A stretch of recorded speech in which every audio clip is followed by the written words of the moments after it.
torcedor, o negócio é o seguinte, deixa eu explicar para vocês. Grêmio 2, Palmeiras 2 no centenário pelo Campeonato Brasileiro. A torcida do Grêmio cansou das insistências do técnico Renato e fez com que o seu maior ídolo do clube fosse vaiado após o término da partida. Algo que surpreendeu o próprio técnico Renato. Deixa eu te contar isso, segue a gente aqui, dá esse like, se inscreve no canal, ative as notificações. E esse é o vídeo apoiado pela KTO, KTO.com, onde a diversão acontece. Passa lá, se registre e aproveite para fazer as suas brincadeiras. Aposte com sabedoria. Gurizada, o técnico Renato entrou com um esquema que todo mundo queria, um 4-4-2, sem o centroavante fixo, um time muito móvel, no ataque com Christian Pavon e Gustavo Nunes, e que logo aos 2 minutos de jogo o Grêmio abriu o placar com a bela de uma assistência do Franco Cristaldo, que por sinal foi o melhor jogador em campo, mesmo não atuando o jogo inteiro. Ele marcou, ele armou, ele conseguiu jogar atrás dos dois atacantes, entre as linhas de volantes e zagueiros do adversário, e conseguiu armar o jogo. Alguns vão dizer que ele estava de falso 9. Também ele fazia a sua marcação como se fosse um falso 9 num 4-3-3, mas não era isso. O Renato jogou sim no 4-4-2, o Franco jogava um pouco mais à frente, e quando saía no ataque, os dois, o Gustavo Nunes e o Pavon, faziam os lados do campo.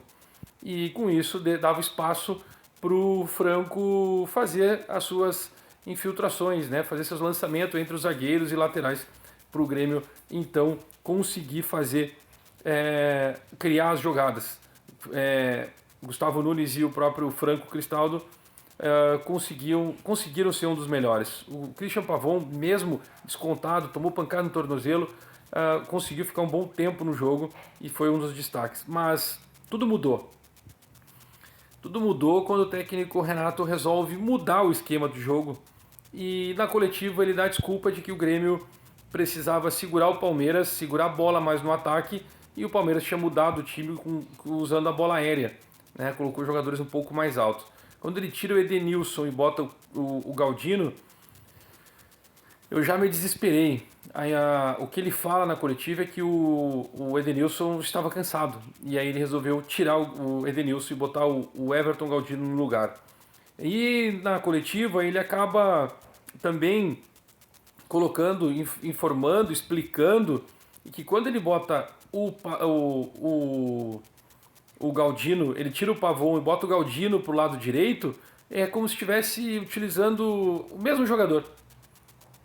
Mas quando tu pergunta pro Renato as características de Galdino e do Pavon, ele diz que são totalmente diferentes.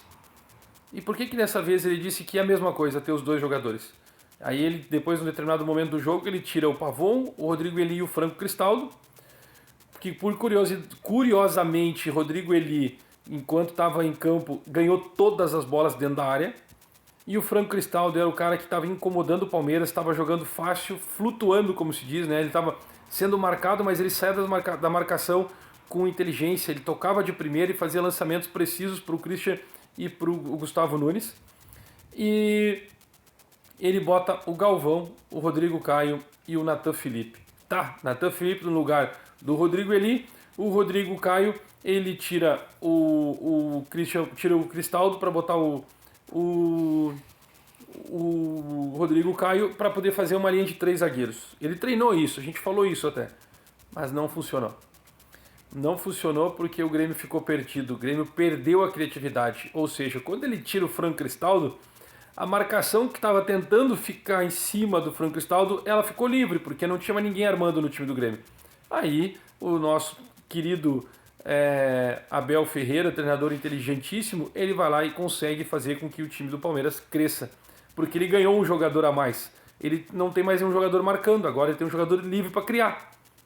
Quando ele bota o Renato coloca o João Pedro Galvão, que é para segurar o adversário, segurar a bola, tentar cavar falta, continua sendo a mesma coisa, porque não mudou nada.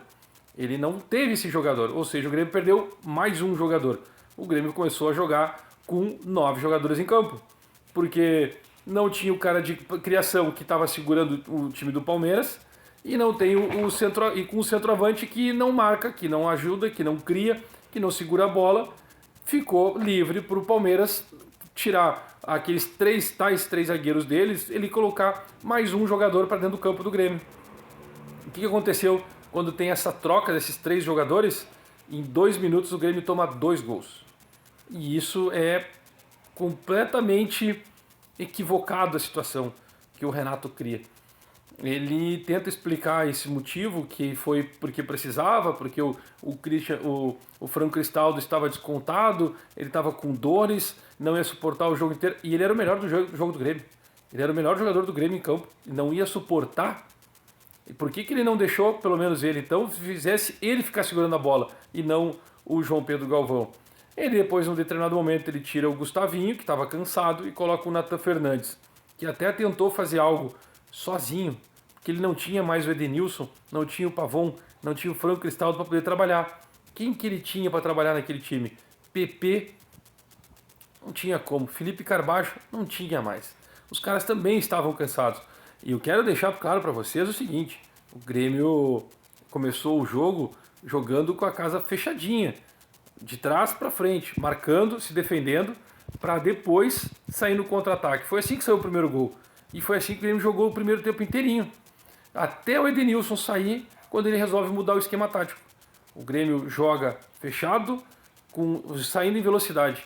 Quando ele resolve propor o jogo contra o Palmeiras, o Grêmio toma 2 gols.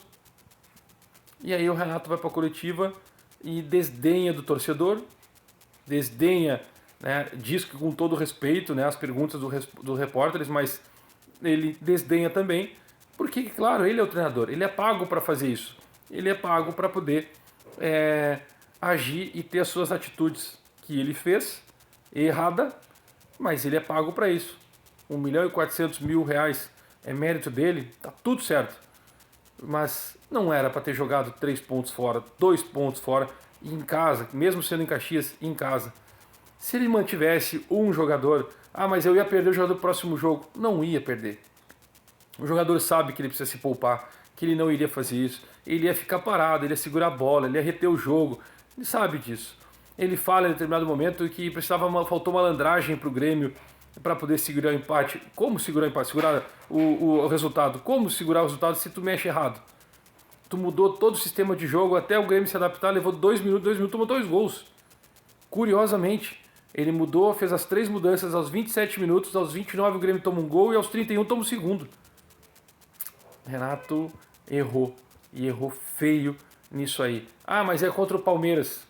Tudo bem, não precisava ter vencido, o empate era maravilhoso, seria maravilhoso se o Grêmio tivesse perdido e empatado, se estivesse perdendo o jogo e conseguido o empate, mas dessa vez o Grêmio estava vencendo e com superioridade, não precisava ter entregue o jogo para o Palmeiras, que agora vai faltar sim 2 pontos. E o Renato, quando termina o jogo, foi vaiado, chamado de burro, porque insistiu com João Pedro Galvão e todo o estádio, os 16 mil torcedores que estavam no estádio, viram o Grêmio deixar 2 pontos, ou entregar 2 pontos no Campeonato Brasileiro.